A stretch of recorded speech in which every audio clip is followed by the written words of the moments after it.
Hey, check this out.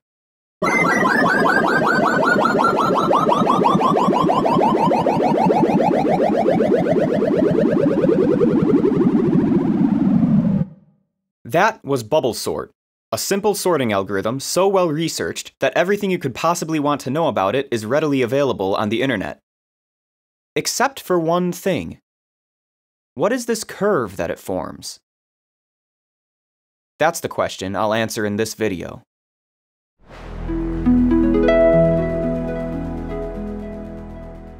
I bet many of you are well acquainted with the viral sorting algorithm videos like what I just showed. But if not, I'll start by laying the groundwork. A sorting algorithm is a set of precise step-by-step instructions that a computer can follow to sort a list. Sorting is a common task for computers, so a lot of research has gone into designing efficient sorting algorithms. But in this video, we aren't concerned with efficiency, and we also won't be sorting any real data. We'll be sorting vertical bars from shortest to tallest. This is a common visualization that lets us see what moves the algorithm makes as it runs. Now, just use a much larger list and run the algorithm faster, and you've got yourself a classic sorting algorithm video. Now, there isn't just one way to sort a list. People have come up with all kinds of different sorting algorithms, which all work in completely different ways. We can see this by visualizing them and observing how they all form different shapes as they run. Before I get called out, I animated these to all take the same amount of time so you could see the shapes. But in reality, quicksort and merge sort finish in the blink of an eye compared to the other three, and bubble sort's pretty much the worst. But nonetheless, it's the topic of this video because it's the most visually puzzling. See, you'll have to take my word for it, but if you understand how these other algorithms work, their shapes will be immediately obvious. In contrast, bubble sort's curve is such a head-scratcher that you could make a whole video about it. You know, someone should do that. Now, this is meant to be an intuitive discovery of the solution, and we'll avoid being excessively rigorous. When you think about it, we're trying to find the overall shape of a bunch of randomly jagged diagrams representing arbitrarily long lists. That's a complicated problem to even define in an airtight way, and a rigorous treatment would make for a long and confusing video. More on that at the end. Instead, we'll be thinking pretty loosely and making some assumptions. Mainly, we'll be assuming that the diagrams really do form some shape which can be interpreted as a continuous function. And from there, we'll be able to find precisely what that shape is. The last thing I should mention is that we'll only be dealing with lists of uniformly distributed data. That is, lists that look like triangles, or at least roughly look like triangles, when sorted. We'll also be shuffling these lists completely randomly. There will always be the possibility of pathological shuffles that don't form the curve, like if it starts already mostly sorted, but those cases are so rare that we'll ignore them. Alright, it's about time for us to see how bubble sort works. It's usually written in code, where it might look something like this. But fortunately, the algorithm is simple enough to be described in plain English, so I don't have to give a crash course in programming. It goes like this. Step across the list from left to right, comparing two adjacent items as you go. If the items are ever out of order, that is, if the left one is greater than the right one, swap them. Otherwise, just pass over them. Then, after you've scanned across the entire list, repeat, and keep repeating until the list is sorted. Alright, if you followed that, congratulations. If you didn't, a quick example will make it clear. Here's a list of 10 items. We start at the left side of the list, comparing the first two. In this example, these happen to be out of order because the left one is bigger than the right one, so we swap them. Then, we step one place to the right and compare these two items. This time they're in order, the left one is smaller than the right one, so we ignore them, and step to the right again. This time they're out of order again, so we swap them, and then step to the right, and same for the next two times. But after that, they're in order, so we leave them alone, and then out of order, swap, out of order, swap, in order, do nothing. Now we've reached the end of the list, so we start the whole thing over again, scanning across the list, and swapping adjacent items whenever they're in the wrong order. Then we repeat again, and again, and again, and eventually we will have sorted the whole list. And that's all there is to it. Now, there are more optimized versions of this algorithm, but that's not relevant when we're just talking about the shape, so I'll stick with this version. To add some terminology, I'll call each full scanning of the list an iteration. It'll be useful to think in terms of iterations, because each iteration affects the list in a simple, predictable way. Let's see how. Here's a freshly shuffled list. Let's focus on the biggest item, which I'm highlighting in red. As we start the first iteration, this item obviously won't move until we actually get to it. Being bigger than all the other items, it won't be swapped with the one before it, but in the next step, it's bigger than what comes after it, so it will be swapped, moving it to the right. But then we also step to the right, and once again, we're comparing it with the item after it, which, just like before, is smaller than it by definition. So the biggest item moves to the right again, and you can see this will keep repeating until we've carried it all the way to its correct position at the end of the list. For the second iteration, the same thing will happen to the second largest item. It'll get bubbled up to the second from last position, where it will stop since it's smaller than the largest item. Similarly, each subsequent iteration sorts the next largest item, so the number of sorted items is equal to the number of iterations we've performed. If you had any doubts that this algorithm actually works, this proves it. For a list of n items, the entire thing will be sorted after n-1 iterations, because then all but the smallest item will be in the correct place, but there's only one place left for that last item, so it must be correct too. Now, more than just showing that the algorithm works, we've shown that it divides the diagram into two distinct parts. The left part is the unsorted part, which forms the curve we're trying to find, and the right part, which I'll continue to mark in green, is perfectly sorted, and therefore makes a perfect diagonal line rather than a curve. Now that we've seen how bubble sort works, it's time to start thinking about how to describe the shape of the diagram mathematically. But to do that, we'll need to nail down a couple conventions. First, the aspect ratio of the diagram is completely up to us. We can make it as wide or as tall as we want. So, for simplicity, we'll fix it to be 1 unit wide and 1 unit tall. Second, we need a metric for how far the algorithm has progressed, and we can use time for that. We'll say that it takes 1 unit of time to sort the whole list, and that each iteration takes the same amount of time. We can represent time with the letter t, where the list is completely unsorted at t equals 0, and it's completely sorted at t equals 1. Now think about it. Since each iteration takes the same amount of time, the width of the sorted part of the graph increases steadily from 0 to 1 as t increases from 0 to 1. This means that this width is equal to the value of t. So now we can start defining the shape of the diagram as a function. We'll interpret it as a function of two variables, f of x and t, and our goal is that for any value of t, plotting this function against x gives the shape of the diagram at that time.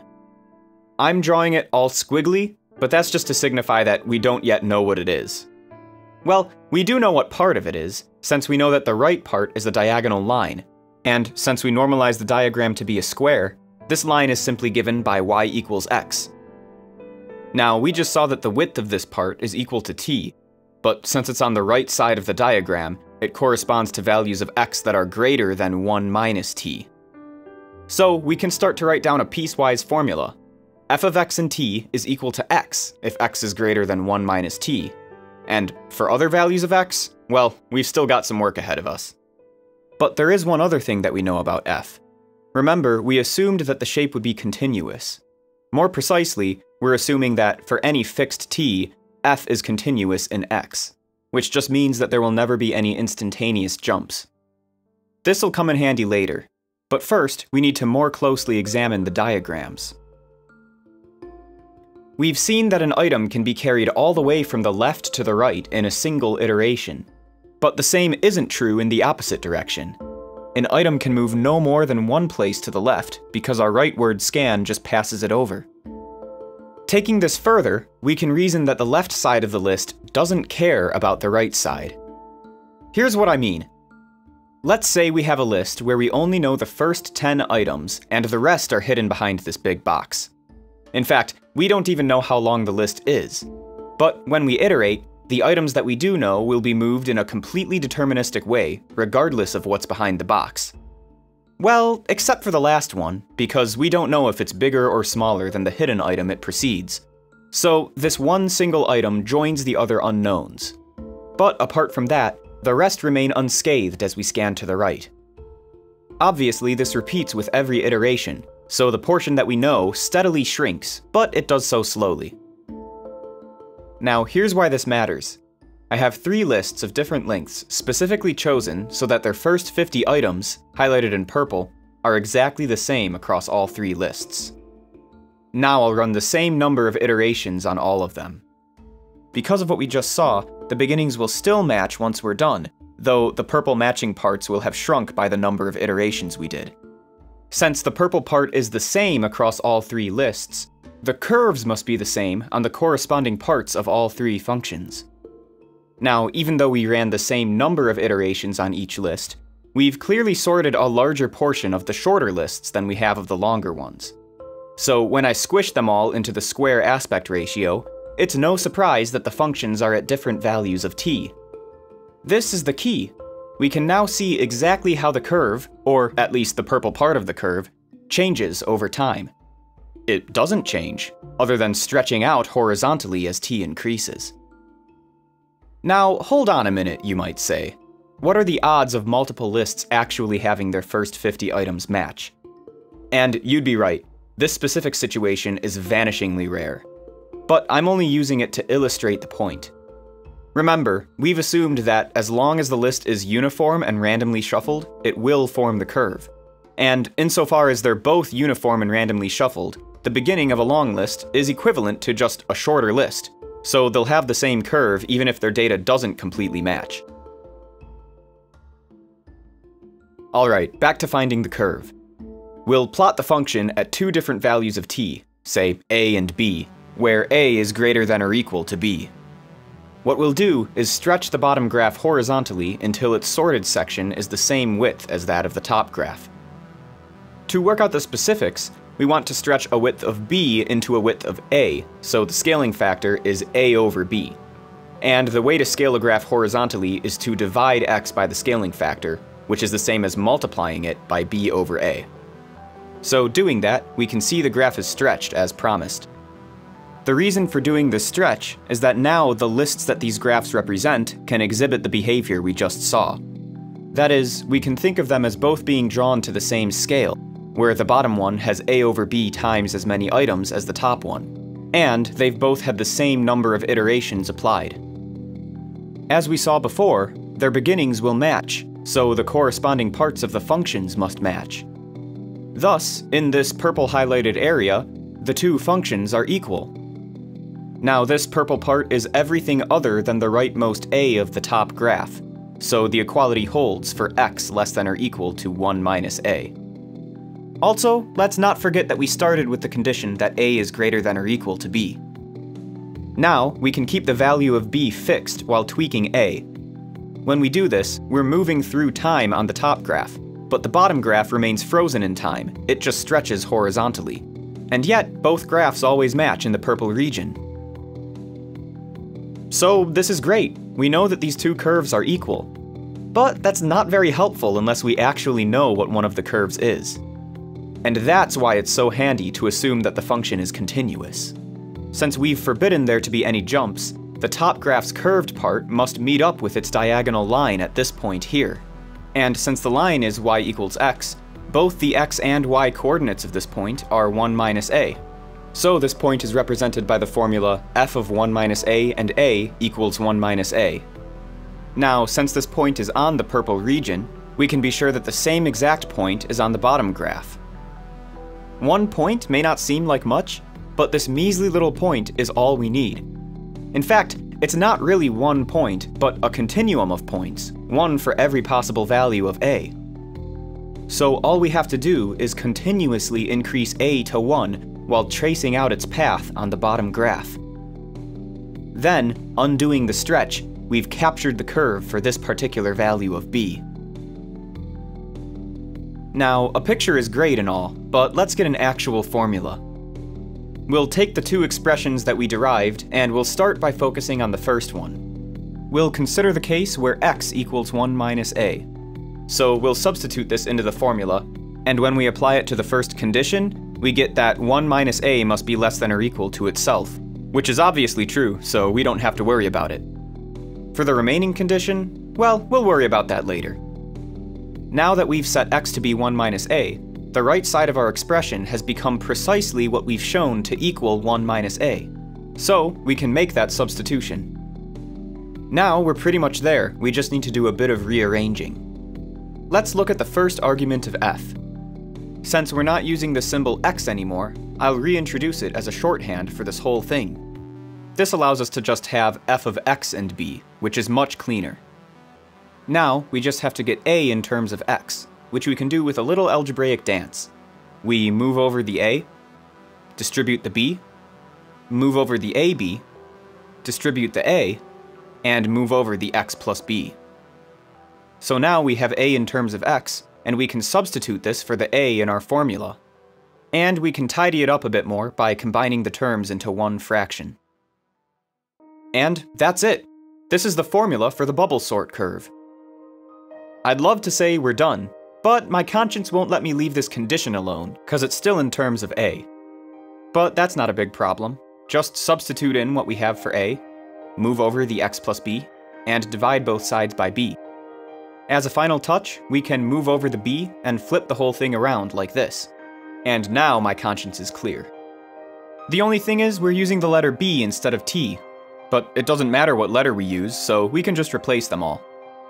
Now, conveniently, if I bring back our piecewise formula from earlier, the condition we just found is precisely the same as the condition for which we didn't know the function. So we really have found the entirety of f. Now we've still got one very important thing to do. Plot our function against a real list, and watch it go.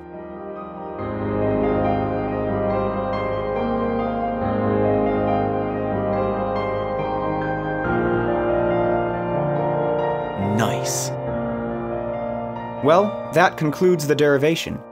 But I'll close with some notes about rigor and the assumptions we made. We assumed that the shape was a continuous function. That's reasonable, in my opinion, but it would still be nice if we could weaken our assumptions. Well, we can, a bit. If we drop continuity and instead assume that the function is increasing, then a discontinuity between the curve and the diagonal line would correspond to a gap in the data, which would mean that the data wasn't uniform, which would contradict our premise. Thus, the function must be continuous at this point, and the rest of the derivation is as you saw. And we could go even further and drop the increasing condition, but we'd have to use a different line of reasoning, which this epilogue is too small to contain. But we'd still be stuck with the presupposition that it does approach some shape. And an even bigger issue, we can't prove that it approaches a shape, because we don't even have a precise mathematical notion of what that means. This was one of those problems which just wouldn't leave me alone. So, unable to escape it, I spent more time than I care to admit coming up with a precise definition, and using it to truly prove the result. It ended up needing a completely different method than the one I used in this video, and I wrote it up over many pages of excruciating detail. This full proof, as well as a more friendly summary, is available on my blog, which is linked in the description. Oh yeah, I have a blog now. For anyone interested, I'm hoping that it will be a nice home for things which don't quite fit into videos. Anyway, as far as this video goes, I think we're done. So, I'll see you in the next one. Thanks for watching.